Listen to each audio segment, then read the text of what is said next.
Si yo les pregunto a ustedes, ¿cuál es la iglesia más poderosa que conocen? ¿Qué me dirían? ¿Cuál es la iglesia más poderosa que ustedes conocen? ¿Qué me dirían? ¿Cuál para ustedes es la más poderosa que conocen? Desde que comenzó la iglesia hasta ahora, no es solamente ahora en la actualidad. ¿Cuál? Claro. Alguno podría decir, yo conozco una mega iglesia. Otros podrían decir, bueno, nuestra iglesia madre en Resistencia, muy poderosa. Amén. Pero no, la más poderosa fue la iglesia del primer siglo. La iglesia que comenzó todo este mover. Pero sí la podemos encontrar en el libro de Hechos. Allí está la iglesia poderosa, una iglesia que se movía con poder, con milagros, con maravillas, con cosas sobrenaturales constantemente. Pero aún de ella podemos diferenciar dos que marcaban o se notaba una diferencia. La primera, la de los apóstoles, liderada principalmente o al principio por el apóstol Pedro. Aquella primera iglesia donde todos eran judíos, donde todos eran provenientes aún de la religión judía. Y la segunda, la que ya se incorporan los gentiles, o la que podemos llamar la iglesia que fue liderada por el apóstol Pablo. Y ahí tenemos dos diferencias, dos iglesias allí diferentes. De estas dos iglesias, la que prevaleció, la que dirías que fue la más poderosa de todas, fue esta última, la de los gentiles, liderada por el apóstol Pablo. Esa fue la que más realmente prevaleció.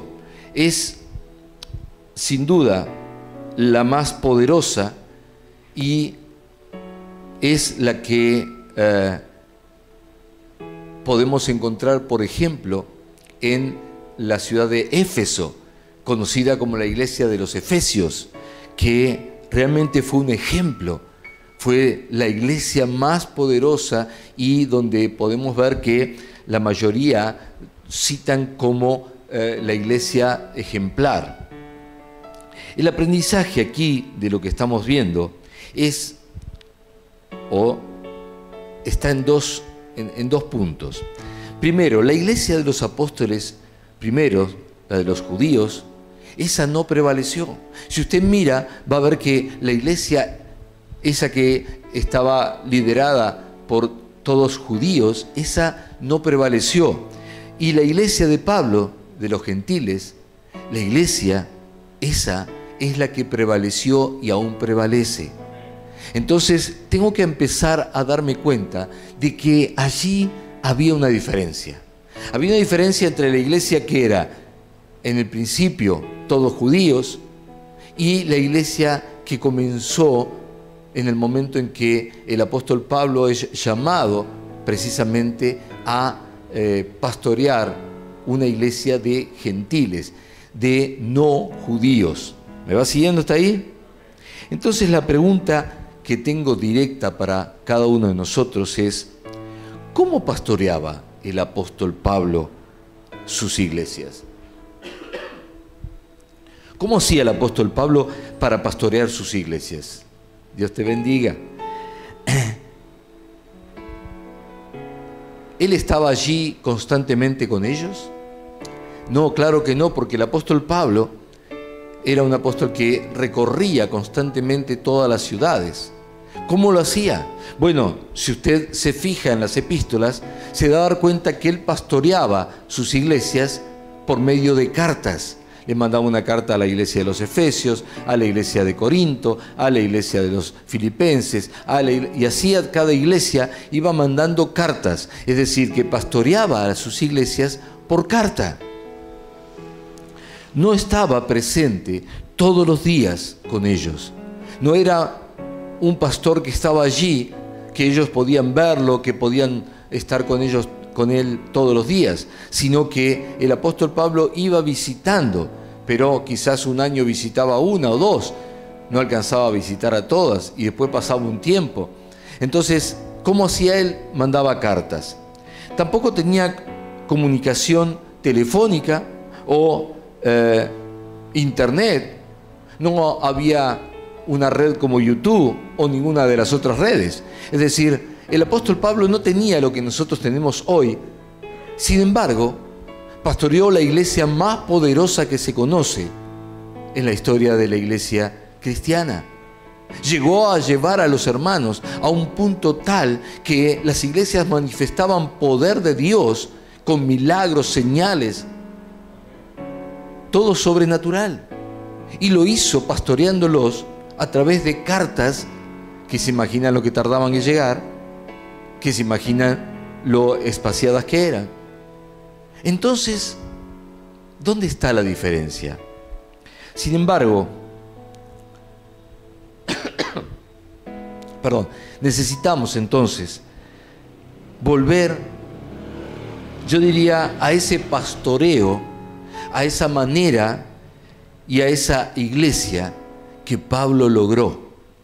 Pablo llegó a lograr pastorear sus iglesias, la iglesia de Cristo, pero al cual Dios había puesto como pastor, a él logró llevarlas a un nivel espiritual tan alto que realmente nosotros nos asombramos a ver las cosas que Dios hacía.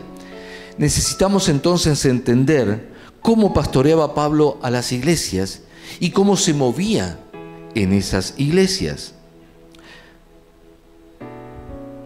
Si estudiamos, por ejemplo, el libro de Hechos, el capítulo 15 de Hechos, del 1 al 35, yo no tengo el tiempo físico para hacer un estudio ahora de Hechos 15, del 1 al 35. Sí le pido, por favor, gracias, que usted se tome el tiempo para leerlo, pero no leerlo así como si usted está leyendo el diario. Le pido que se tome el tiempo para leerlo de manera tal que el Espíritu Santo le vaya mostrando las cosas. Tómese el tiempo. Si no puede leerlo en un solo día, tómese 10 días, no me interesa, pero vaya leyendo poco a poco, masticando, buscando, de tal manera que Dios le pueda mostrar cada cosa. Yo le voy a hacer un pequeño resumen de lo que aconteció en la iglesia en el tiempo en que el libro de Hechos 15 relata todo lo acontecido. Este capítulo de Hechos 15 es una sección de la Biblia que se conoce como un hito teológico. Un hito teológico. ¿Qué es un hito? Es una marcación donde uno llega o parte. ¿Está bien? Por ejemplo, un hito podría ser un lugar donde es el kilómetro 1000 o el primer kilómetro 0, ¿está bien? Entonces es un hito teológico en la historia del cristianismo. Así que fíjese la importancia de este capítulo 15 del libro de Hechos. Es un hito histórico teológico en la historia del cristianismo. Todos los principales dirigentes de la iglesia primitiva acordaron reunirse en Jerusalén. ¿Para qué? Para resolver un conflicto surgido entre el legalismo de los cristianos judíos y los cristianos gentiles convertidos, o los gentiles convertidos al cristianismo. Había surgido un conflicto entre la iglesia que era de los judíos cristianos y los nuevos gentiles cristianos. Hubo un conflicto. Entonces decidieron reunirse todos los dirigentes de la iglesia. Entre ellos estaban todos los apóstoles, por supuesto, incluido el apóstol Pablo. Por un lado estaban los legalistas llamados judaizantes. Ellos creían que además de ejercer la fe en Jesús, se debía observar el rito ceremonial del Antiguo Testamento, específicamente quizás o más fuertemente lo que era la circuncisión. De manera que los judaizantes esperaban que los gentiles, esperaban que los creyentes gentiles se circuncidaran y además que guardaran la ley de Moisés. Es decir, lo que estaban ellos pretendiendo es que todos los gentiles se judaizaran, se hicieran como los judíos. Esto era lo que ellos pretendían y de alguna manera exigían. Por otro lado,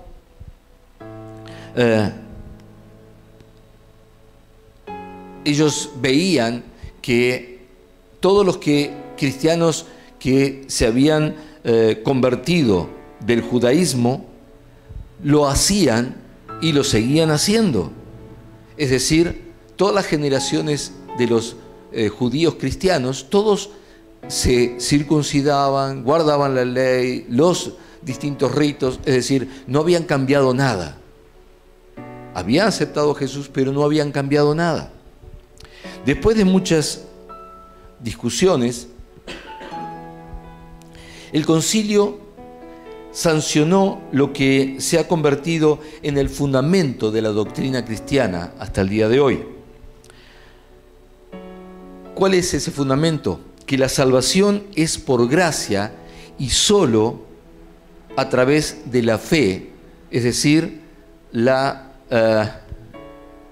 sola aceptación de Jesucristo como Señor y Salvador, y no por todo lo que es la ley de Moisés, la circuncisión y todas esas cosas.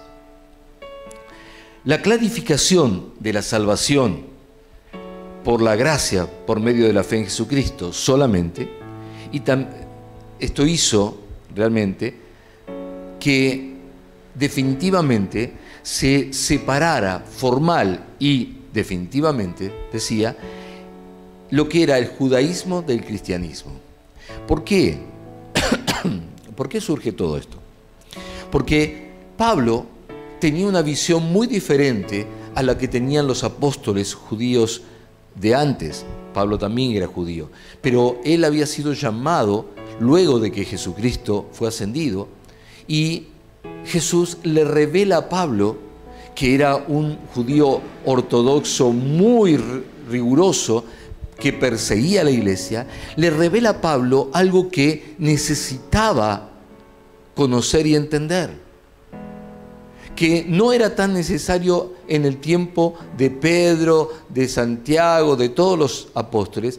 No era tan necesario porque ellos estaban reunidos y llamando a los judíos, pero Pablo, que tenía que su ministerio era llamar a los gentiles, Pablo tenía que entender algo diferente. Así que Jesucristo le reveló a él por medio del Espíritu Santo que el cristianismo no se trataba de leyes mosaicas, de ritos religiosos, que no se trataba de continuar con la misma manera de hacer las cosas, y mucho menos de obligar a los que no eran judíos a hacerse judíos por medio de los actos y los ritos, sino que el cristianismo se trataba de fe, el cristianismo se trataba de gracia, el cristianismo se trataba de algo absolutamente diferente a lo que venían haciendo. Esto chocaba directamente con la manera de pensar de todos los dirigentes judíos del cristianismo. Por lo tanto, ahí se produjo un conflicto no menor entre lo que enseñaba y predicaba Pablo y lo que enseñaban y predicaban los apóstoles primeros. Por eso se organizó esta especie de concilio, y de allí sale la doctrina que hoy todavía nosotros seguimos. ¿Cuál es la doctrina? Vuelvo a decirla, que la salvación es por fe en Jesucristo, por medio de la gracia de Dios, y no por las obras de la ley, ninguna de ellas, ni siquiera los ritos religiosos, cualquiera sean ellos. Ahora, acá entonces podemos ver claramente dos visiones muy diferentes. Pablo quería desjudaizar y llevar a la iglesia a la gracia de Dios y a moverse por el Espíritu con obediencia y respeto. Por el otro lado, los apóstoles primeros querían judaizar a todos e imponer las reglas del Antiguo Testamento. Dos visiones diferentes, una misma iglesia. Usted dice, ¿pero esto es posible?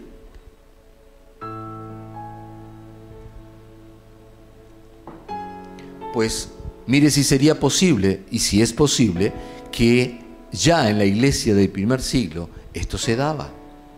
Entonces, yo quiero decirte, esto no ha cambiado. La doctrina está clara, pero no ha cambiado aquellos que quieren llevar a la religión a las personas de los que quieren llevarlos a la libertad y la gracia. Es decir, antes eran los judaizantes, ahora tenemos las denominaciones, los legalistas, los religionistas, ahí se me hizo difícil la palabra, ¿no? Pero los religiosos, es decir, tenemos de todo un poco, pero están, sí, claro que están, siguen estando.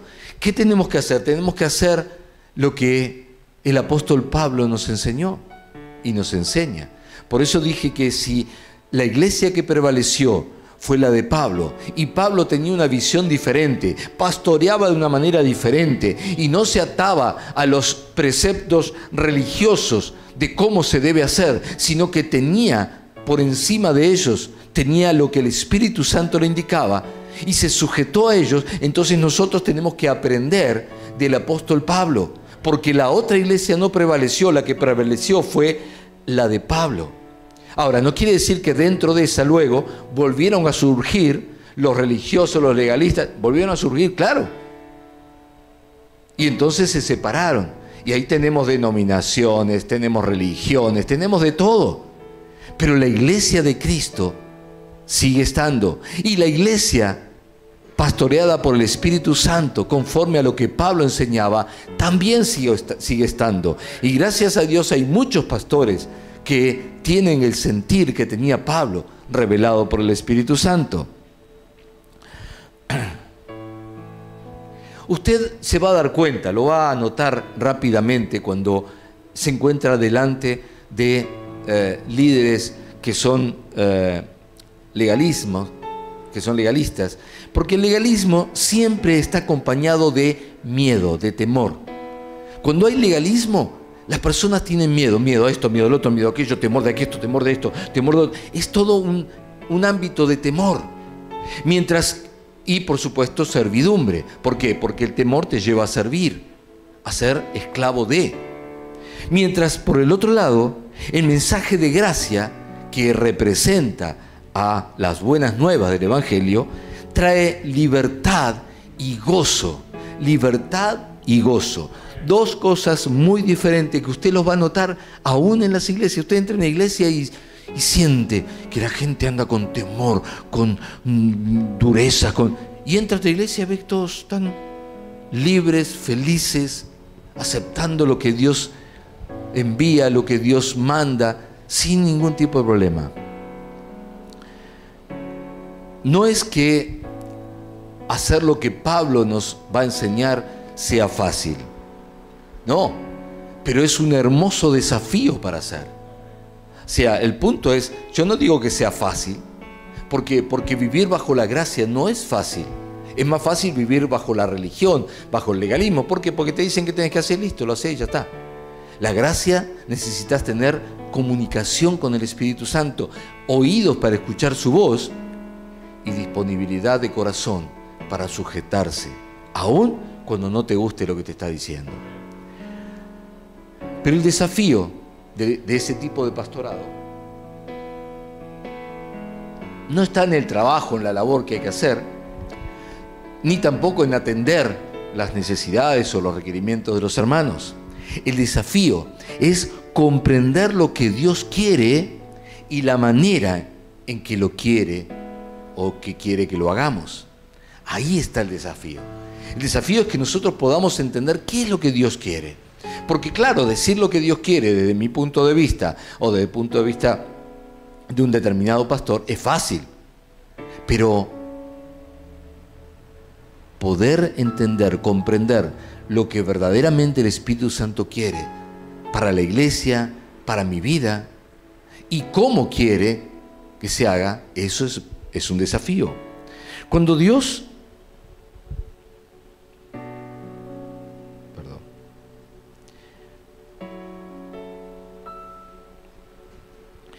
Yo quiero que usted entienda que cuando Dios se mueve por medio del Espíritu Santo, no es para que todo quede igual que estaba, no es para que todo siga igual. El mover del Espíritu Santo no es para que todo se mantenga, a ver, quédense todos ahí como está, nada se cambie. No, el Espíritu Santo no viene a hacer eso, nunca vino a hacer eso. Lea la Biblia, en cada mover del Espíritu Santo siempre hubo un casi diría un terremoto, citando el momento en que Pablo y Silas, creo que estaba, Juan, no me acuerdo cuál de los dos era, estaban en la cárcel y vino el terremoto. Claro que se movieron todas las bases, pero en el momento en que se movió todo, dice que se abrieron las puertas de las cárceles y cayeron las cadenas. Quiere decir que cuando viene el Espíritu Santo, viene a abrir las puertas de la cárcel. Y esto lo primero que me indica es que hay muchos, aún siendo cristianos, que están en cárceles. Creen ser libres, pero están en cárceles. Creen que se pueden mover, pero están atados a cadenas y no se pueden mover más de lo que la cadena le permite. Pero viene el Espíritu Santo, mueve todo y simplemente todo cambia. Todo cambia. La clave, entonces, para el pastoreo es estudiar bien a fondo cómo Pablo pastoreaba y la visión que Pablo tenía de la iglesia. Por eso la mayoría de las cartas pastorales son de Pablo. Y aún el apóstol Pedro reconoce la revelación que ni siquiera él alcanzaba a entender por completo de lo que Pablo enseñaba. ¿Por qué? Porque Pedro todavía estaba metido en esa estructura. De hecho, un día Pablo se encontró con Pedro y lo tuvo que confrontar porque Pedro se movía religiosamente. Allí en el libro de Hechos relata que mientras no venían los apóstoles o los dirigentes de la iglesia cristiana judaica, él se juntaba con los gentiles, pero cuando aparecía alguno de ellos, por decir a alguien, un Santiago, él ya no se juntaba con los gentiles. Él solamente se juntaba con los judíos. Quiere decir que dentro de él todavía estaba eso. Y Pablo lo confrontó directamente y abiertamente delante de todos. Y dijo, si tú haces esas cosas, entonces ¿qué podemos esperar de los otros? Por eso digo que necesitamos aprender del apóstol Pablo cómo él pastoreaba y cuál era la visión que tenía de la iglesia. Porque si no, vamos a terminar como miles y miles de iglesias sujetas a una especie de legalismo religioso que dice cómo se tienen que hacer las cosas, que viene de arriba de alguna denominación o alguna religión y todo está estructurado, todo es rígido. Entonces vienen los castigos para los hermanos, vienen las represiones, vienen esto, viene otro, y la gente anda con miedo. La clave para la iglesia entonces es sujetarse a ese tipo de pastoreo. Por otro lado, si recordamos cuando Dios llama a un nuevo pastor en lugar de Moisés, si usted se acuerda, era Josué. ¿Qué le pide Dios a Josué? Le pide que se esfuerce y que sea valiente. Y está ahí, claro, como no va a pedir esfuerzo y valiente, si tenía que ir a enfrentar a todo el ejército de Jericó, tenía que cruzar el río y ir a enfrentarse y poder tomar Jericó, que era casi imposible. No. Si usted lee, Dios no le pide esfuerzo y valentía para esa tarea. Le pide que se esfuerce y sea valiente para una sola cosa, para cumplir, para hacer la voluntad de Dios. Le dijo que seas que te esfuerces y seas valiente para cumplir todas las palabras que yo te estoy dando. Solamente cumplir la voluntad de Dios, no la tarea. La tarea era difícil, era tremenda, sí, pero lo que él necesitaba hacer era sujetarse a la voluntad de Dios. Y lógico, cuando le dijo cruzar el río y era el río desbordado, el más ancho y demás, ya ahí uno hubiese dicho, no, mirá la realidad que tenés delante, ¿no te das cuenta que no se puede cruzar? Pero Dios le dijo, cruzalo. Y muchas veces Dios te va a decir, tomá esta tierra. Y vos decís, no te das cuenta que es... Pero dice Dios, toma esta tierra. ¿Qué vas a decirle que no? Porque tu realidad te dice que no. Es que lo que estás viendo es una realidad diferente a la que ve Dios.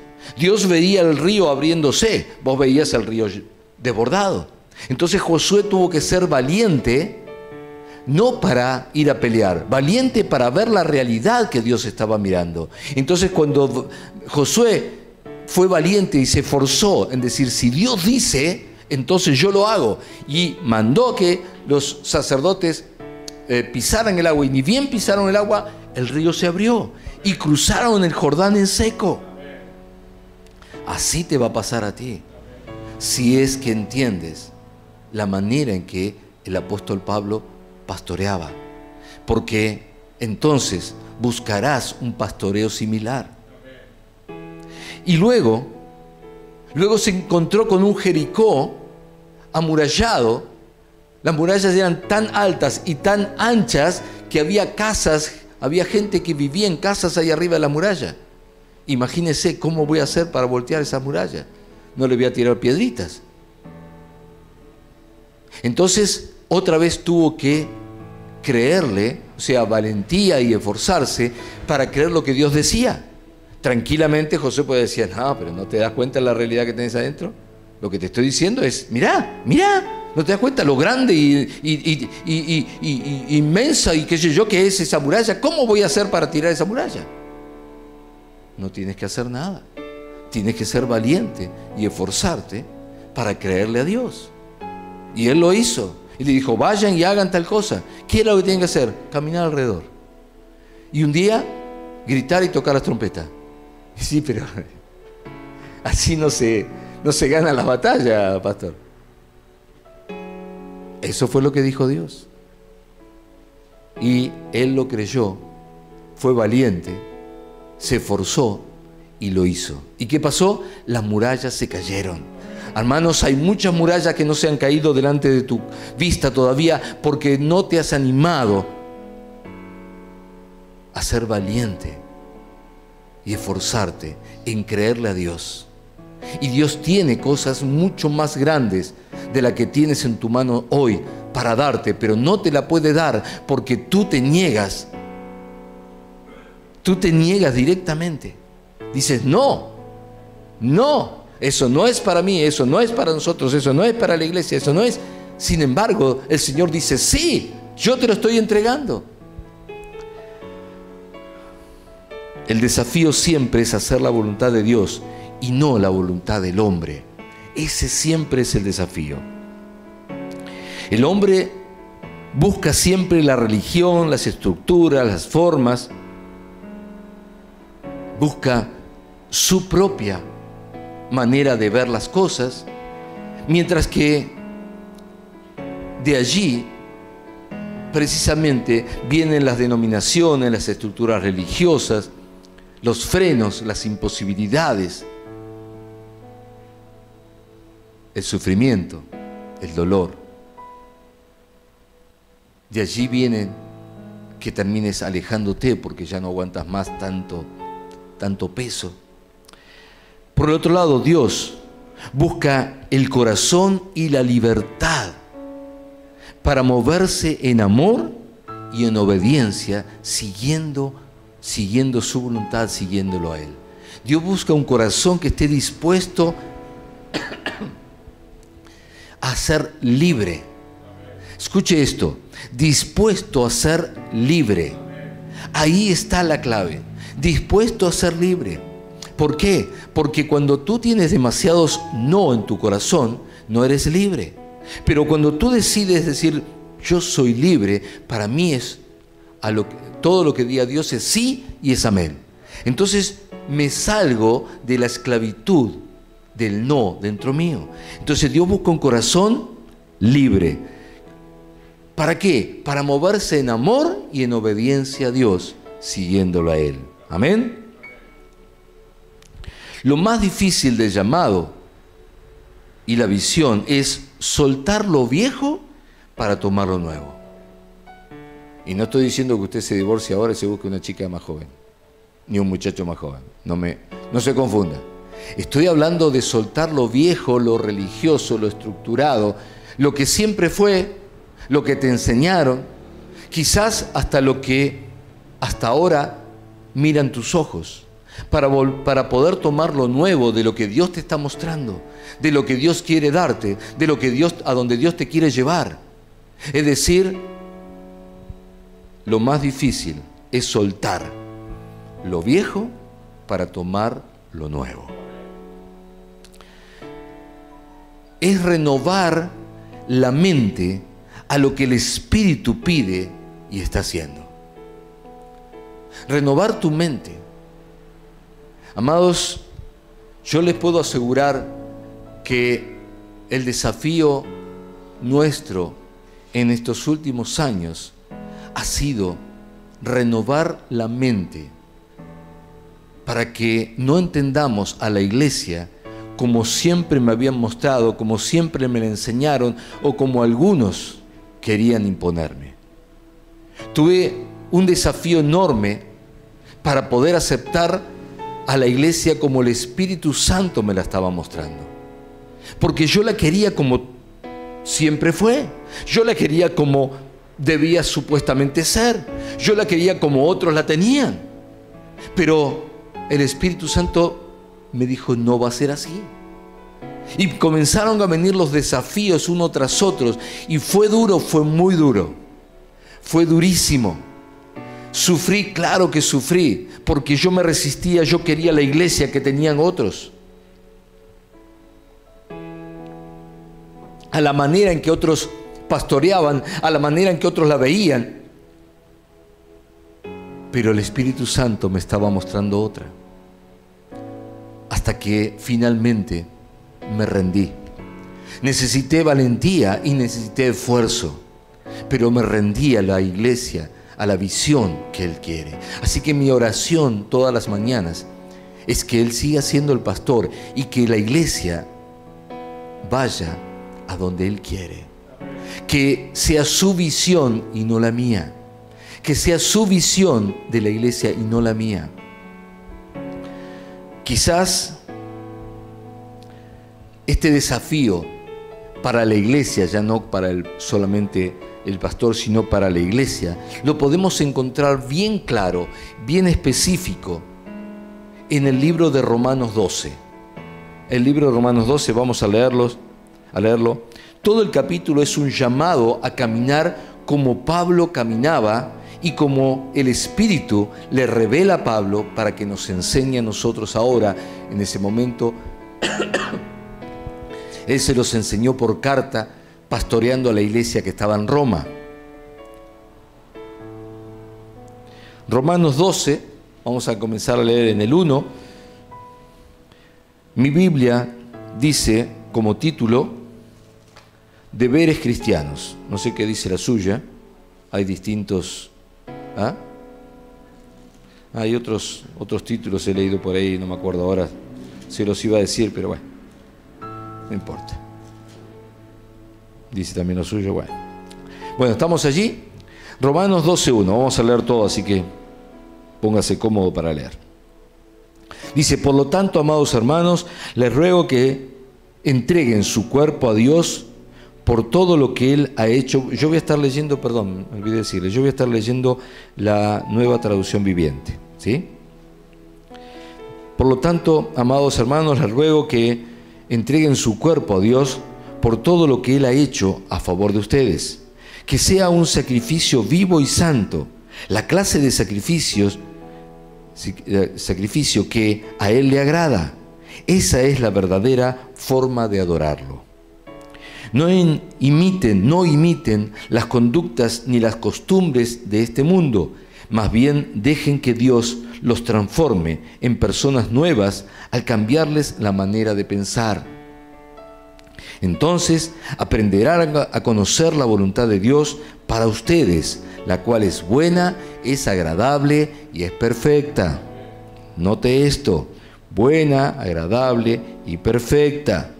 Si algo no está bien en tu corazón, hay algo que no está haciendo la voluntad de Dios. Versículo 3. Basado en el privilegio y la voluntad que Dios me ha dado, le advierto a cada uno de ustedes lo siguiente. Pablo viene con la visión de Dios a enseñar cómo moverse. Ninguno se crea mejor de lo que realmente es. Sean realistas al evaluarse a ustedes mismos. Háganlo según la medida de fe que Dios les haya dado. Así como nuestro cuerpo tiene muchas partes y cada parte tiene una función específica, el cuerpo de Cristo también. Nosotros somos las diversas partes de un solo cuerpo y nos pertenecemos unos a otros. Dios en su gracia, fíjense que no dice Dios en su religión, dice en su gracia, nos ha dado dones diferentes para hacer bien determinadas cosas. Por lo tanto, si Dios te dio la capacidad de profetizar, habla con toda la fe que Dios te haya concedido. Si tu don es servir a otros, sírvelos bien. Si eres maestro, enseña bien. Si tu don consiste en animar a otros, anímalos. Si tu don es dar, hazlo con generosidad. Si Dios te ha dado la capacidad de liderar, toma la responsabilidad en serio. Y si tienes el don de mostrar bondad a otros, hazlo con gusto. Otro subtítulo de mi Biblia dice: marcas del cristianismo verdadero. Versículo 9. No finjan amor a los demás, ámenlos de verdad. Aborrezcan lo malo, aférrense a lo bueno.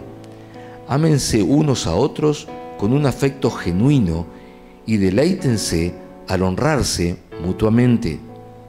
No sean nunca perezosos, más bien trabajen con esmero y sirvan al Señor con entusiasmo. En el culto pasado creo que le hablé de entusiasmo.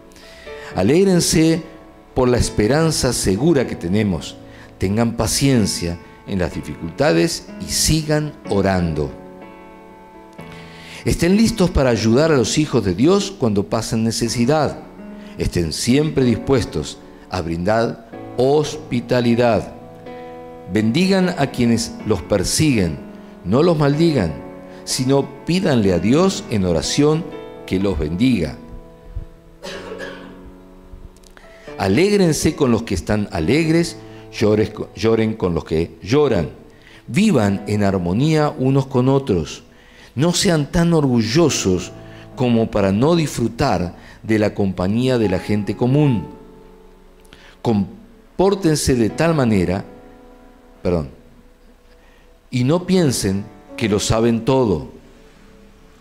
No piensen que lo saben todo. Muy, pero muy importante. Nunca devuelvan a nadie mal por mal.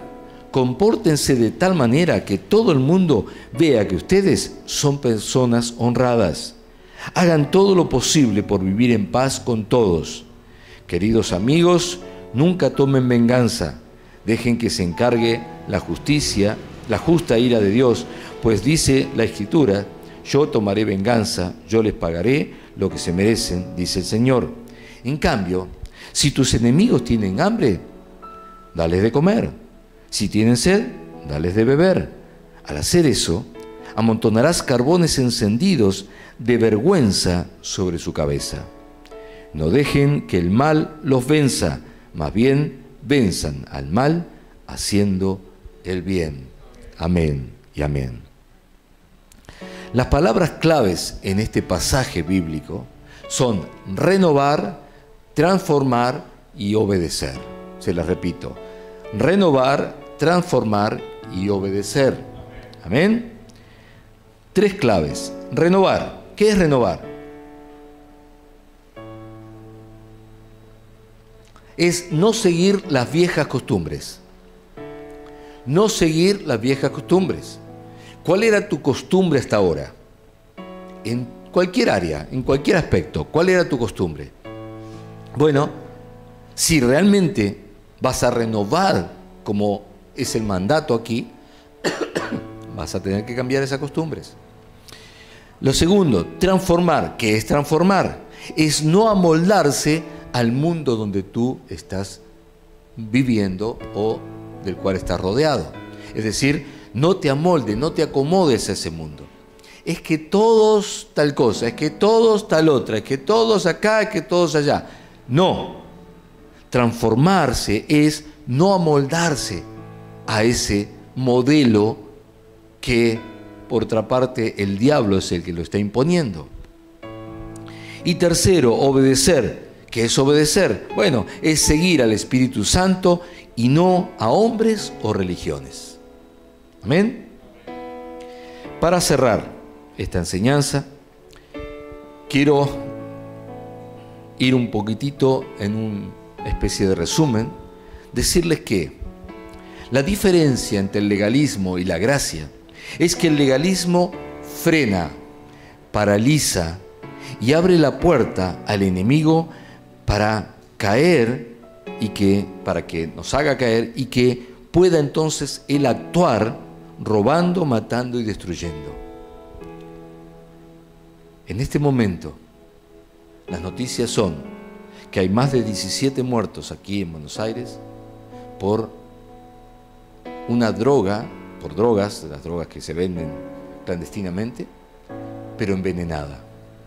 17 muertos. Amados, el legalismo te lleva a un punto de desesperación que comenzás a abrir las puertas a cosas que no tenías que abrirlas, porque no encontrás respuesta, porque no encontrás soluciones y porque te ponen contra la pared. El legalismo es algo, es la religión, el legalismo, lo rígido te pone contra un lugar donde si no sos exactamente lo que ellos te dicen, no servís, y entonces salís a buscar donde puedas encontrar un alivio a todo eso, y allí va a estar el diablo esperándote con droga, con propuestas de homosexualidad, de vida ligera, de todo tipo de cosas que usted ya conoce. Por otro lado, la gracia invita y abre y encamina nuestras vidas a la vida que Cristo nos concedió. Una vida abundante, una vida de amor, una vida de gracia. Es un constante guiarnos a la maravillosa manera de vivir que Dios preparó para nosotros, y a su vez cierra las puertas al enemigo. Cuando nosotros vivimos en la gracia de Dios, cuando nosotros vivimos en el amor de Dios, cuando nosotros vivimos en libertad, la libertad le cierra las puertas al enemigo, pues la libertad es lo que el diablo odia. ¿Sabes que un cristiano que vive en libertad es lo peor para el diablo? ¿Por qué? Porque el diablo, es el que encarcela, esclaviza. Él quiere esclavizarte para mantenerte bajo control y que no puedas nunca salir de esa cárcel. Entonces, de pronto, un cristiano que vive en libertad, primero mental, escuche esto por favor, libertad mental. La libertad mental es la que no le dice no a lo que Dios quiere, el que no le dice no a lo que Dios manda, el que no le dice no a las cosas que Dios tiene. Es decir, el que es libre para aceptar lo que Dios está enviando. Y hay veces que manda cosas que no nos gustan. Pero si yo tengo la libertad, entonces, por más que el diablo me diga, no te conviene eso, no te conviene, no te conviene, no te conviene. Yo decir, si Dios me lo manda es porque a mí me conviene. Y lo voy a tomar, y lo voy a aceptar. y lo voy a hacer. Último consejo del apóstol Pablo, inspirado por el Espíritu Santo. Lo encontramos en Gálatas 5:1 y dice así: por lo tanto, Cristo en verdad nos ha liberado. Por lo tanto, Cristo en verdad nos ha liberado. Ahora asegúrense de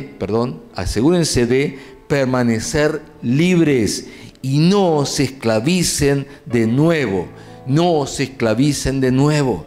Cristo te hizo libre, no te esclavices de nuevo. Sí, pero yo voy a la iglesia cristiana y todo bien y todo bárbaro, pero estás esclavizado, estás esclavizada. Tenés que salir.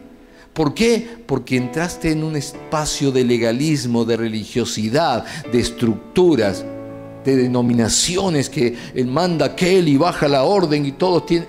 No.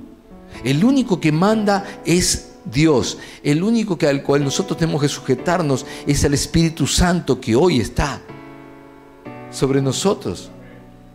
Entonces, no te vuelvas a esclavizar. Presten atención, dice acá. Yo, Pablo, ¿de quién tenemos que aprender la manera de ver la iglesia y de pastorear? De Pablo. Dice: yo, Pablo, les digo lo siguiente: si dependen de la circuncisión para hacerse justos ante Dios, entonces Cristo no les servirá de nada. Yo le voy a decir de otra manera, porque el problema que ellos tenían era la circuncisión.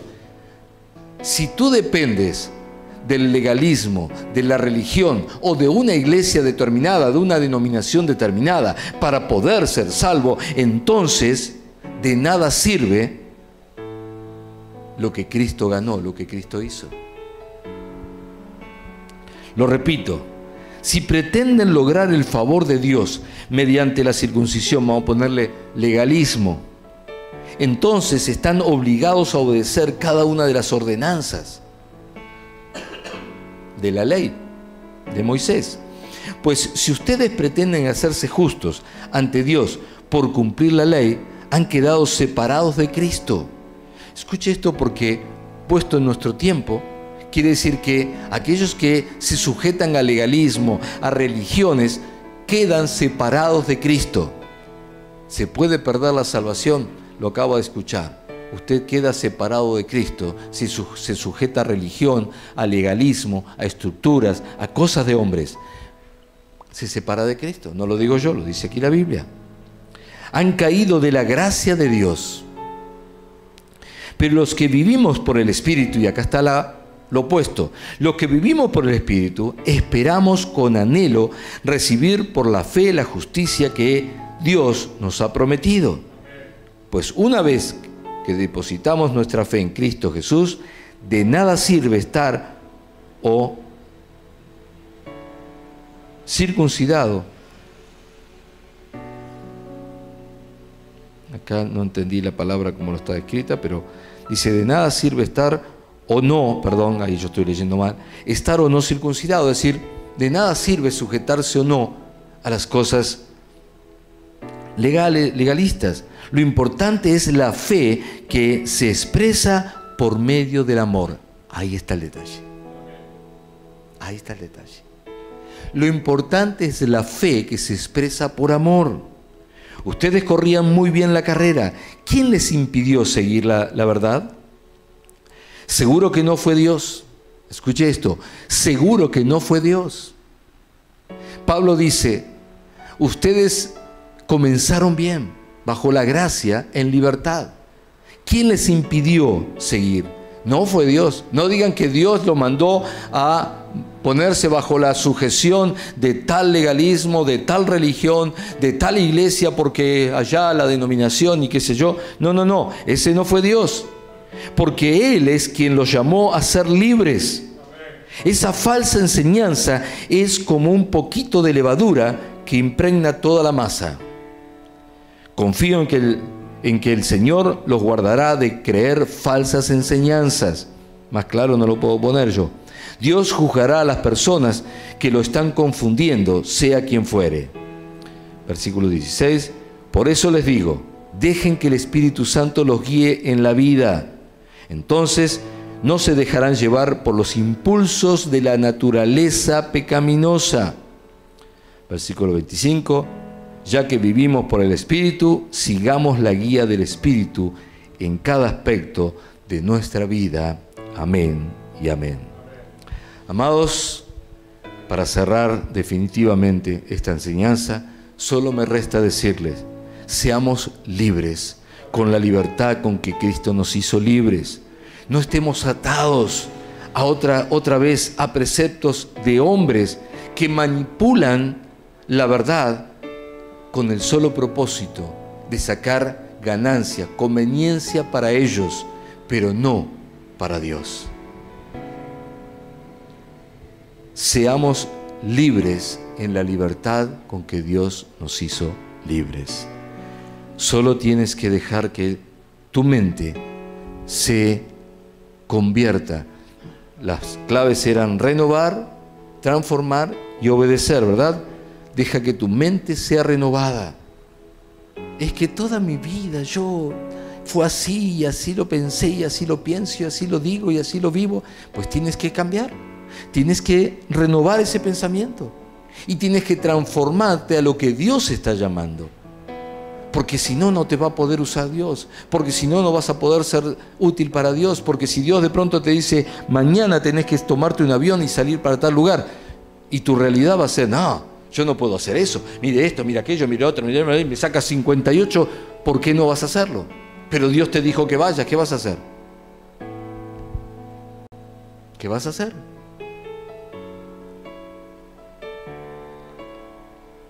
No se puede servir a Dios y a las costumbres viejas. No se puede servir a Dios y a la religión. No se puede servir a Dios y al legalismo. No se puede servir a Dios y a mi vieja manera de pensar. Tengo que renovar y tengo que transformar. Y por último, tengo que obedecer. Tengo que obedecer. Si Dios lo dijo, Él sabrá. Yo solo tengo que obedecer, nada más que eso. El resto le pertenece a Dios, porque Dios está en control de todo. Amén.